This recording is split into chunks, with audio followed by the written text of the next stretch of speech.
James, his sister Sally, and Mark, their BFF, best friend forever, were bored. They had played all day, but now that it was dark and difficult to see, they had nothing to do.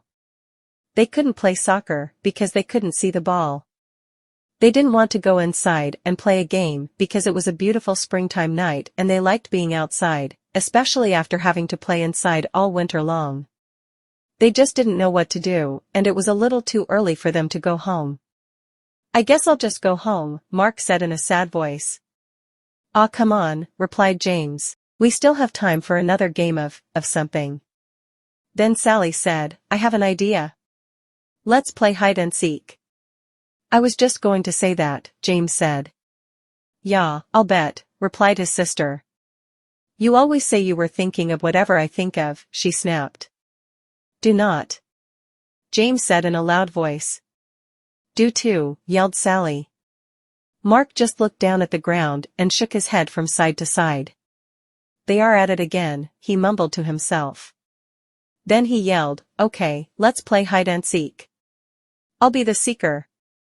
He turned, faced a big tree, closed his eyes, and started counting out loud. 100 to 99, 98 to 97. Sally and Mark stopped arguing, looked at each other, and ran off in different directions to find a hiding place. In the distance, they could still hear Mark counting. 4 to 3, 2 to 1. "Ready or not, here I come."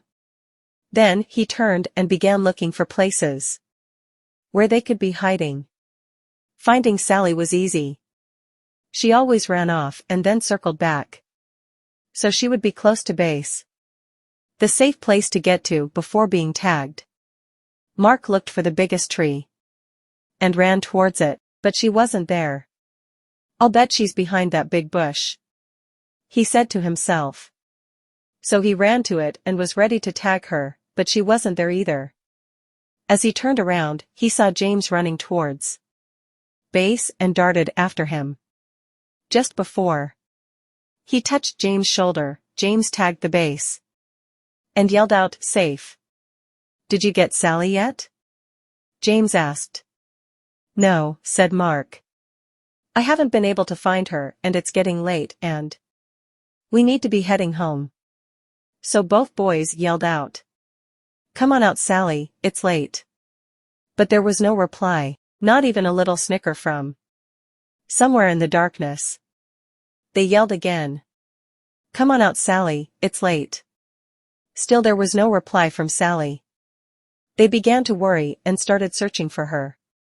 As they walked around the area, they called out, "Sally, come on, we give up, you're safe." But no matter where they looked, or how much they called out, Sally was wondering what had happened.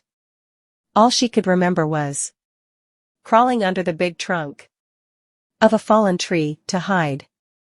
Now, as she looked up, she saw several stars through a small hole above her head. She had fallen into a hole when she crawled under the tree trunk.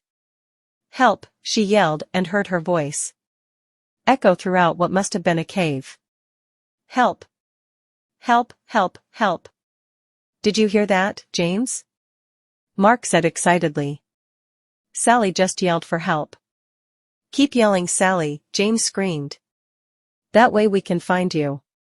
Sally heard her brother and kept screaming. After a short while, the boys were standing next to the big tree trunk. "Hey! Are you stuck under this tree?" asked James. "Kind of," Sally yelled. "When I crawled under it to hide, I fell into a cave. Please help me, I'm scared. It's dark and I can't get out." Mark said, "James, you stay with Sally and I will go get my dad." Then he dashed off into the darkness. "Don't be scared," James said. "I am right here with you." "No, you're not," Sally sobbed. "You're up there and I'm down here." As Sally turned in the darkness of the cave, she bumped into something, screamed, and began to cry. "What's wrong?" James yelled. "There's something down here with me," Sally replied in a shaky voice. Just then, Mark and his dad came running through the woods. Mark's father knelt down and asked Sally if she was okay. He could hear her crying and sobbing. "Sally, are you hurt?" he asked. "No," she said. "But I'm scared and there is something down here with me." "Stand back, Sally. I am lowering a rope and we'll be down with you in a second." Mark's dad tied the rope to the tree, found the hole under the tree trunk, wiggled a bit, and lowered himself into the cave. Sally could see him coming down the rope and stopped crying. Not only was he there, but the cave became brighter from the beam of his flashlight as it danced across the cave's floor and walls. As he reached the floor of the cave, he shone the light on Sally and gave her a big hug. "Don't be frightened," he said. "I'll have you out of here in no time." Then he shone the light around and saw that she had fallen into a small cave. And very close to her, in the middle of the cave, was something wrapped in layers of old blankets. "Mark, James, there's something down here. I am going to tie it to the rope and I want you to pull it out." "Okay," they replied. The boys pulled out the object, untied it, and let the loose end of the rope fall back into the cave. The cave wasn't deep and Mark's dad boosted Sally over his head so she could crawl out. He then grabbed the rope and with a little jump was able to grab the opening and pull himself out. "Let's go back to my house for a cup of hot tea. I'll call your parents so they aren't worried, and we'll see what treasure Sally found," he said. When they got to Mark's house, they sipped their tea and began unwrapping the treasure. They carefully peeled off layers of old blankets and cloth to reveal a wooden box. They slowly opened it and stared in amazement. "Oh my," Sally said in disbelief. "I don't believe what I am seeing." The boys and Mark's father just stared. Inside the box were jewels of every color you could imagine. There were diamonds, rubies, sapphires, and emeralds. Of all shapes and sizes intermixed, they could see several gold coins and strands of pearls. "We're rich," the boys screamed. "Not quite," interrupted Mark's father.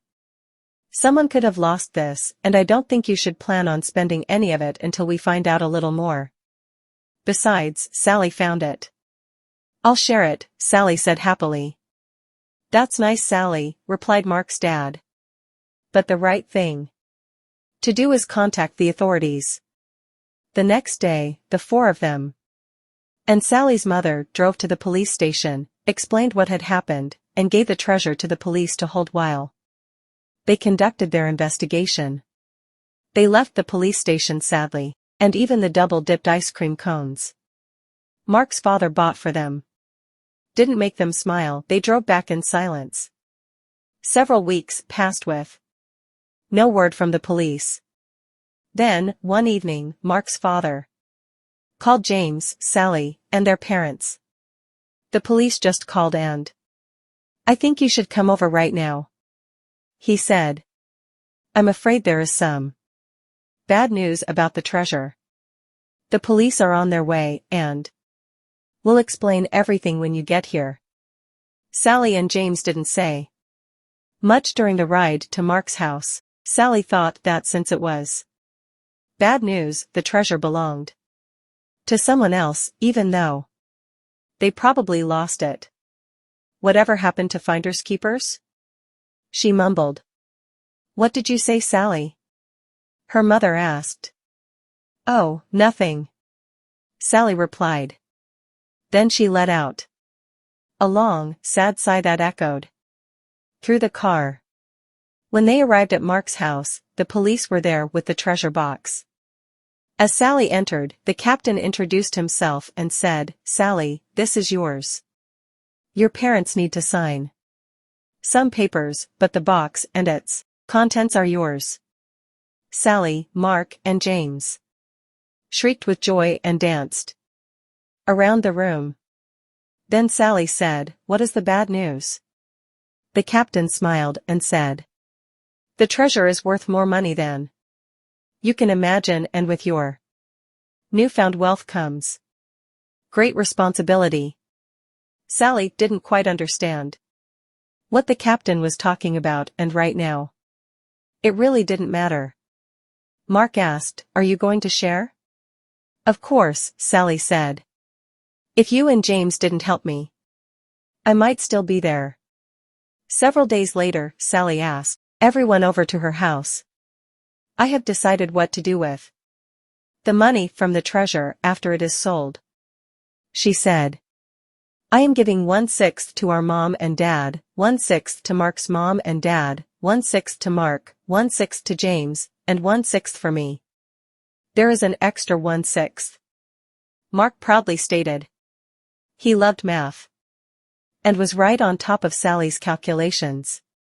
"No, there's not," Sally said. "Is 2, James said. "Is not," Sally said in an angered voice. Just as Mark was going to say, "They are at it again," Sally said, "This is why there isn't an extra 1/6. I am giving it to the local charity, so it can be given to those less fortunate and in need." Her mother and father said it was a caring and responsible thing to do.